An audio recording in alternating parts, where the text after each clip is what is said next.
Hürmetli vatandaş, bugünkü leksiyelerine başlayımız. Leksiyede size hazırız, Washington'dan sözleyimiz. Bugünkü istağış kemeğin 4. ayının 25. günü haftığı şembe.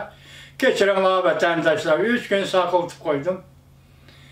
Şuna konularını yana koyup verdim. Sebebi sizlerden vaziyet doğrusu dikip pişkirenlerde izçilik yardımı tigirdi. O da koyup ettim. Endi bunun da köpürerken devlet meclisinin azalarından sözlügen sözleri bugün benim şu. Endilikti vaziyet doğrusu gep kılsak hazır bütün torbettirdik gep. Çavuşanlığın rehberi Kim Jong-un zaten nime oldu diyen haber şu doğru fikirler bulmadı.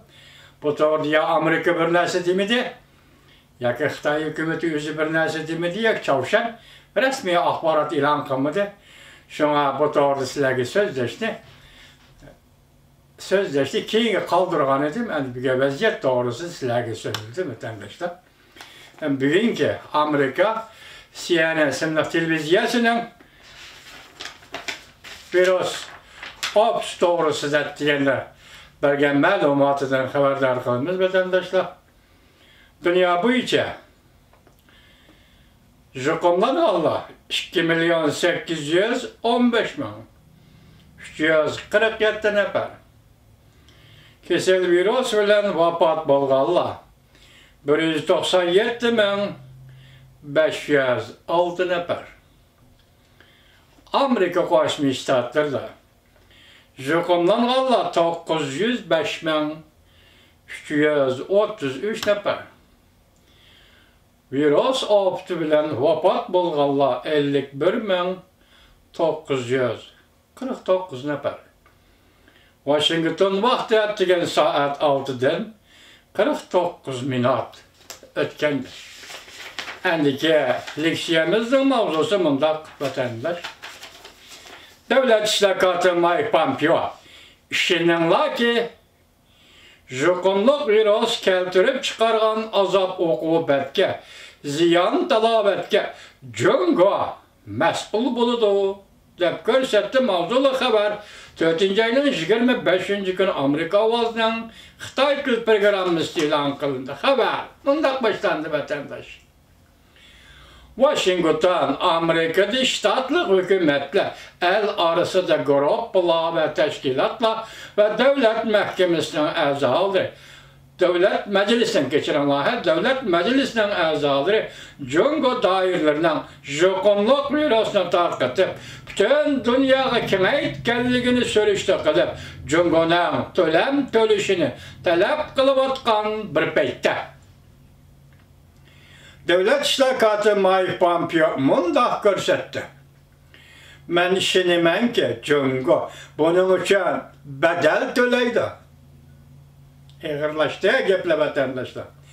Men işinimen ki Jungo bunun için bedel töleydi. Gerçi devlet İşlakatı ve Amerika Koşmuş Ştatlarının devlet İşlakatı Mike Pompeo bu töleydiğin bedelinin kandak şekilde oturuğa çıkışını bilmesin. Devlet Amerika Koşmuş Ştatlar Devlet İşlakatı Mike Pompeo bir işaret verip mundaq görsetti. Japonluk virüsünden Jungo bilen Amerika'nın ayrılıp ketişini tizletkenligi Jungo töleydiğin bedelinin bir kısmıdır dep görsetti. Prezident Trump muş ağırlıqtı mundaq görsetti. Jungo akıbetle nime boladiganligini ahire bilip kaldı. Devlet İşlakatı ve Mike Pompeo mundaq görsetti. Jungo bedel töleydi. Qandaq şekilde bedel töleydi bunu bilmeymiz. Devlet İşlakatı Mike Pompeo bu meseleye bevasitə cevap qaytırmadı. Lekin mundaq dedi. Men işinimen ki Jungo bunun için bedel töleydi. Amerika Koşmuş Ştatlar Devlet İşlakatı Mike Pompeo Jungo'nun qandaq şekilde bedel töleydiganligini bilmeymen dep görsetti. Devlet İşlakatı Mike Pompeo mundaq görsetti. Men tuluq şahitke egimen ki Jungo Kompartiyası yani ola muşu mesele boyunca kılgan etkenlerine bedel töleydi. Şüphesiz ki bunun için Amerika devletiga bedel tölaydi. Men bu bedelning Jungo tölaydigan bedelning yani qanday shaklda bo'ladiganligini bilmayman.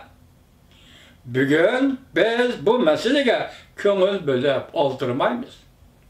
Bugun biz Amerikaning bexatarligini kapolatga ega qilib, sağlamlık xəterini tövəlletib, xalqның sağlamlığın ilacımızın barıcı saqlab, iqtisadını əsliga keltirimiz. Devlet İştirakatı Mike Pompeo mundaq görsətdi. Hazır biz zihnimizni Jungo tölaydigan bedelinin üstüge qoyudigan çağ emas. Lekin bu vaqt var. Bu vaqt yetib keldi. Devlet İştirakatı Mike Pompeo mundaq görsətdi. Biz bu vaqtda bu yerge diqqat ağdırışımız gerek. Doğru qilishni kapolatga ega qiladigan vaqtimiz bor.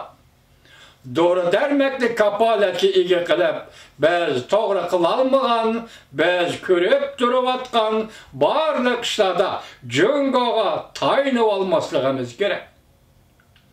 Prezident Trump allaqachon belgilab bergan Amerika Jungo munosabatini biz hal qiladigan masalalar bor. Tahlilchilar mundaq hisobladi. Devlet İştirakatı Mike Pompeo meselelerine cevap vergende güya mundaq bir işten bişaret verdi. Bu qatımkı juqumluq virus keltirip çıkargan Amerika'nın Jungo bilen bo'ladigan savdo ticaret ishlab chiqarish liniyalari sohasida ayrılıp ketishni tizlatganligi bu Jungo to'laydigan bedelning bir qismidir. Devlet İştirakatı Mike Pompeo mundaq ko'rsatdi. Amerika xalqi va Prezident Trump Jungodan xafa bo'ldi, g'azablandi. Devlet İştirakatı Mike Pompeo 4. ayının 23. günü Fox haberlerining muxbiri Sen Hannity'nin ziyoratini qabul qilganda mundaq ko'rsatdi.